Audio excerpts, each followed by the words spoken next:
জাতীয় নাগরিক পার্টি এনসিপির প্রথম কর্মসূচি হিসেবে আমরা জাতীয় স্মৃতিসৌধে আমাদের স্বাধীনতা সংগ্রামের বীর শহীদদের শ্রদ্ধাঞ্জলি দিতে এসেছি।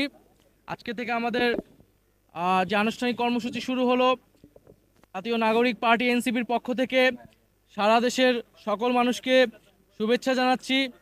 আমাদের এই ভূখণ্ডের জনপদের মানুষের যে লড়াইয়ের ইতিহাস রয়েছে, 1947 সালের আজাদির লড়াই থেকে শুরু করে 1971 সালের মহান স্বাধীনতা সংগ্রাম এবং 2024 সালের ছাত্র জনতার গণ অভ্যুত্থান, এই সকল লড়াইয়ের আকাঙ্ক্ষাকে ধারণ করেই আমরা নতুন বাংলাদেশ বিনির্মাণ করব এবং সেই লক্ষ্যেই এনসিপি কাজ করে যাচ্ছে। এবং আমরা বলেছি যে 1971 সালের মুক্তিযুদ্ধের মধ্য দিয়ে আমরা একটি স্বাধীন রাষ্ট্র পেলেও আমাদের যে সার্বভৌমত্ব, সেই সার্বভৌমত্ব বারবার হুমকির মুখে পড়েছে। আমাদের যে গণতান্ত্রিক প্রতিষ্ঠানসমূহ বারবার ভেঙে পড়েছে।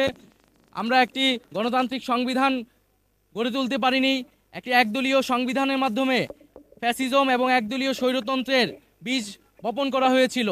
ফলে আমরা বলেছি যে একটি নতুন প্রজাতন্ত্র আমাদের গড়তে হবে এবং তার জন্য একটি নতুন সংবিধান এবং গণপরিষদ নির্বাচনের প্রয়োজন। সেই জায়গা থেকে আমরা সেকেন্ড রিপাবলিকের কথা বলেছি এবং আমরা সেই লক্ষ্যে কাজ করে যাচ্ছি। এবং জাতীয় নাগরিক পার্টি এই মুহূর্তে তার প্রথম লক্ষ্য হচ্ছে তার সাংগঠনিকভাবে কার্যক্রম বিস্তৃত করা, তৃণমূলে সাংগঠনিক কার্যক্রম বিস্তৃত করা এবং নিবন্ধন নিতে যেই ধরনের শর্তাবলী পূরণ করতে হয় সেই শর্তাবলী পূরণ করার দ্রুত সময়ের মধ্যে পূরণ করে আমরা নিবন্ধন কার্যক্রম আগাবো। এ মাসের মধ্যে আমরা আমাদের গঠনতন্ত্র যে প্রণয়নের কাজ, সেই প্রণয়নের কাজটি আমরা শুরু করব এবং আমাদের আজকের এই স্মৃতিসৌধে শ্রদ্ধাঞ্জলি নিবেদনের পরে আমরা রায়ের বাজার যাব।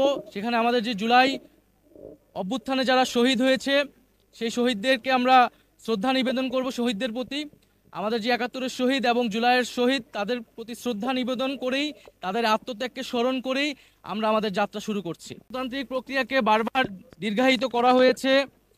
আমাদের এবার যাতে আর দীর্ঘায়িত না হয়, 24-এর গণ অভ্যুত্থান যাতে ব্যর্থ না হয়, পুরনো সংবিধান এবং পুরনো শাসন কাঠামো রেখে একটি নতুন বাংলাদেশ বিনির্মাণ সম্ভব নয়। কেবলমাত্র সরকার পরিবর্তন করেই আমরা কিন্তু আমাদের জনগণের যেই কল্যাণ সেটি সম্ভব নয়, প্রকৃত গণতন্ত্র বাস্তবায়ন সম্ভব নয়।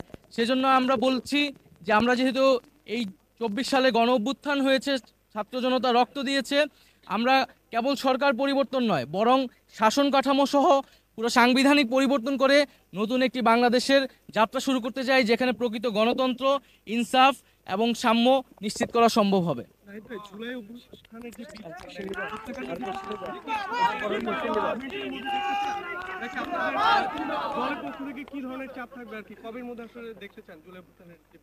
আমরা জুলাই গণ অভ্যুত্থানে সংগঠিত যে গণহত্যা, সেই গণহত্যার বিচার দ্রুত সময়ের মধ্যে কার্যকর দেখতে চাই এবং বিচারিক প্রক্রিয়ার মাধ্যমে আওয়ামী লীগের রাজনৈতিক ফয়সালা এই বাংলার মাটিতে করতে হবে।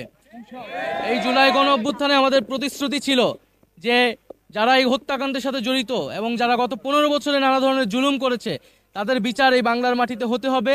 এবং আমরা অন্তর্বর্তী সরকারের প্রতি আহ্বান থাকবে দ্রুত সময়ের মধ্যেই এই বিচার বাংলাদেশের মানুষ দেখতে চায় এবং বিচারের পরে যে সংস্কার কার্যক্রম, জাতীয় ঐকমত্য যে কমিশন রয়েছে, দ্রুত জাতীয় সংলাপে গিয়ে আমাদের যে জুলাই সনদ এবং যে জুলাই ঘোষণাপত্র তার দ্রুত বাস্তবায়ন আমরা দেখতে চাই।